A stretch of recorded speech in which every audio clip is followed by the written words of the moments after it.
Dear young defence aspirants, मैं commandant AK Saxena from Raksha academy Mutera at Ahmedabad आप सभी का अभिनंदन करता हूँ। मुझे आपको मदद करते हुए बहुत हर्ष होता है और मैं अपने YouTube चैनल के द्वारा आपको उन बातों को बताता हूँ जो किसी भी YouTube चैनल में, किसी एकेडमी में, बुक में, आपके मित्रों में के द्वारा नहीं बताई जा सकती, क्योंकि मैं SSB को एक मुश्किल टेस्ट नहीं समझता। ये एक आसान सा टेस्ट है जिसको मैं कई बार कह चुका हूँ कि काफ़ी बढ़ा चढ़ा करके एक मुश्किल सा बताया गया है।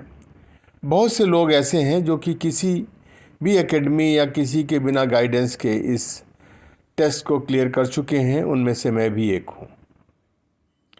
मैं किसी एकेडमी में नहीं गया, ना ही मेरे पास उस समय जब मैंने सर्विस ज्वाइन की थी 82 में, तब मेरे पास ऐसे कोई साधन थे। छोड़िए उस बात को।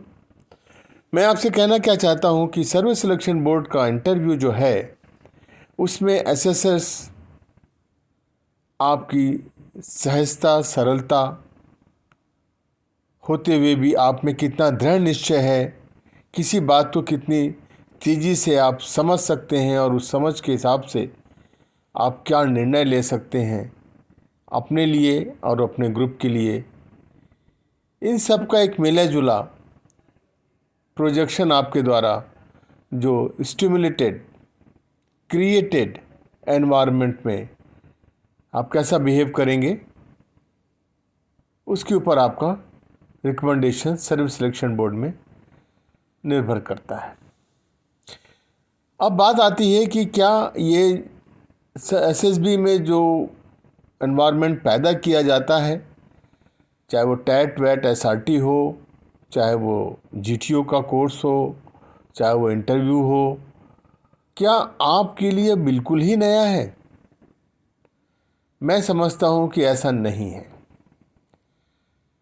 आप सभी अपने दैनिक कार्य में इन सब का इस्तेमाल करते हैं। अगर मैं ये कहूँ कि वो SSRs आपका बेसिक बिहेवियर देख रहे हैं with respect to you, environment and in the group, तो गलत ना होगा। और अगर इसमें ये कहूँ कि सबसे महत्वपूर्ण आपका गुण क्या है, तो वो है अपने आप को प्रस्तुत करना। अब ये अपने आप को प्रस्तुत करना, सेल्फ प्रेजेंटेशन, इसको अगर हम OLQ की भाषा में बोलें तो हम कहेंगे पावर ऑफ एक्सप्रेशन। ये पावर ऑफ एक्सप्रेशन क्या है? अधिकतर लोग समझते हैं कि केवल बोलना ही पावर ऑफ एक्सप्रेशन है। नहीं साहब, पावर ऑफ एक्सप्रेशन आपका बोलना भी है, लिखना भी है और साइन लैंग्वेज भी है।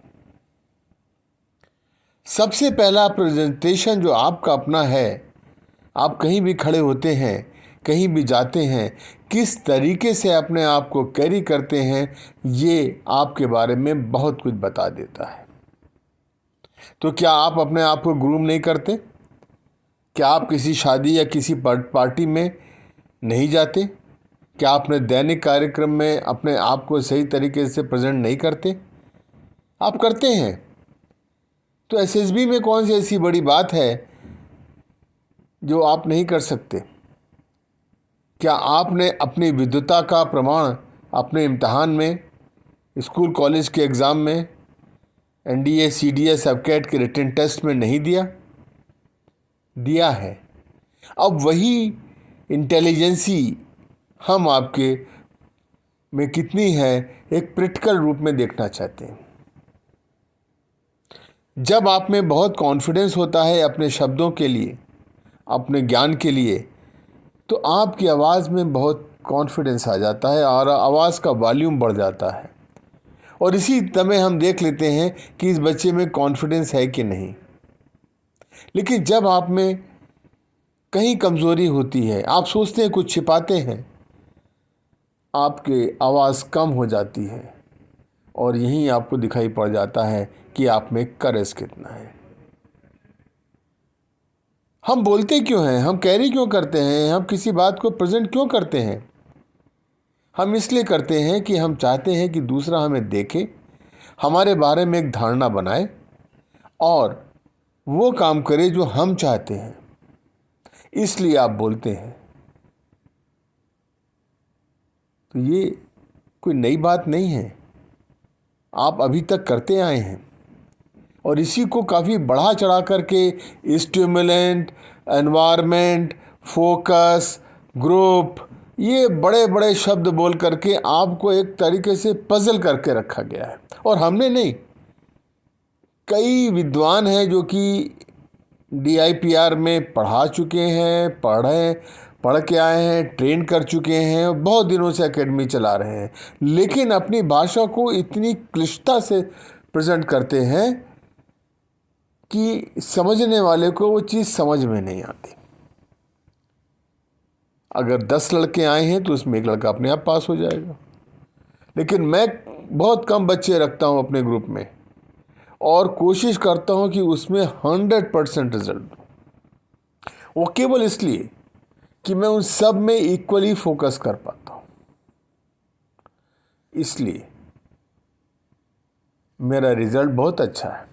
जिस बात को कहते हुए मुझे फ़ख्र होता है कि रक्षा एकेडमी ने वो रिकॉर्ड पैदा किया जो कोई एकेडमी नहीं कर सकी।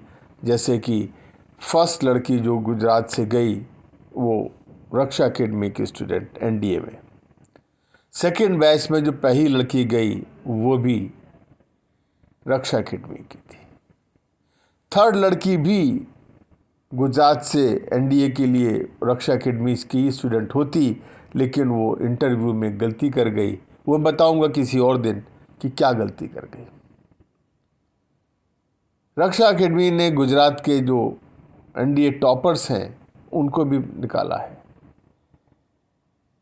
तो कुछ तो है रक्षा एकेडमी में जो बाकी में लोगों में नहीं है, वो ये है कि हम SSB की गाइडेंस, कोचिंग एक बड़े सहज और सरल एनवायरनमेंट में आपकी भाषा में देते हैं ताकि आप उसको समझ सकें। आपकी थिंकिंग कैपेसिटी, बड़ी प्रॉब्लम होती है लोगों को कि पिक्चर आ गया है, टेट की पिक्चर आ गई है, PPDT की पिक्चर आ गई है, हम उसमें सोचें क्या? तो सोचना एक हमारे लिए बड़ी समस्या की बात है। हम उसको इतना सरल और सहज बनाते हैं कि वो आपकी सोच में अनायास हो जाता है। कई लोग बोलते हैं उसमें प्रॉब्लम, अरे दोस्त कोई प्रॉब्लम नहीं है, प्रॉब्लम आपके दिमाग में है जो आप कह रहे हैं कि वहाँ प्रॉब्लम ढूंढो। There is no problem, there is no problem. कई किताबें, कई स्टोरियाँ वाले बोलते हैं YouTube में, किताबों में कि भाई वो पहले गड्ढा खोदो, उसमें गिर जाओ और फिर वहाँ से निकलो तो हीरो बन जाओगे। दोस्त मेरे गड्ढा ही क्यों खोदो? क्या गड्ढा खोदे बिना आपका काम नहीं चल सकता? जब उसको पाटना ही है तो, या उसमें से निकलना ही है तो उसमें गिरना क्यों है? क्यों अपनी एनर्जी उसमें वेस्ट कर रहे हो? और भी तरीके हैं। इसके बारे में हम कभी और बताएंगे, बात करेंगे, क्योंकि लेक्चर काफ़ी लंबा हो जाएगा, डिस्कशन काफ़ी लंबा हो जाएगा। मैं बात करूंगा आपको कि टेट में नेगेटिव पिक्चर्स कैसे होती हैं, क्यों होती हैं, क्या नेगेटिव पिक्चर भी होती हैं या पॉजिटिव पिक्चर भी होती हैं या न्यूट्रल पिक्चर भी होती हैं, या केवल ये आपका माइंडसेट है। मृत्यु है, मृत्यु तो जीवन का एक अंग है, वो होगा ज़रूर, आप उससे बच नहीं सकते, लेकिन क्या उससे कुछ और आप सीख ले सकते हैं या उसके लिए कुछ और कर सकते हैं? ये सारी ऐसी बहुत सारी बातें हैं जो हम अपने आने वाले यूट्यूब के संस्करण में बात करेंगे आपसे।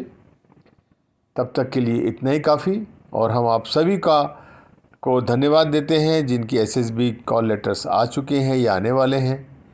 और मैं आपसे प्रार्थना करूंगा कि आप अपनी प्रिपरेशन एक अच्छे मेंटोर के साथ करें।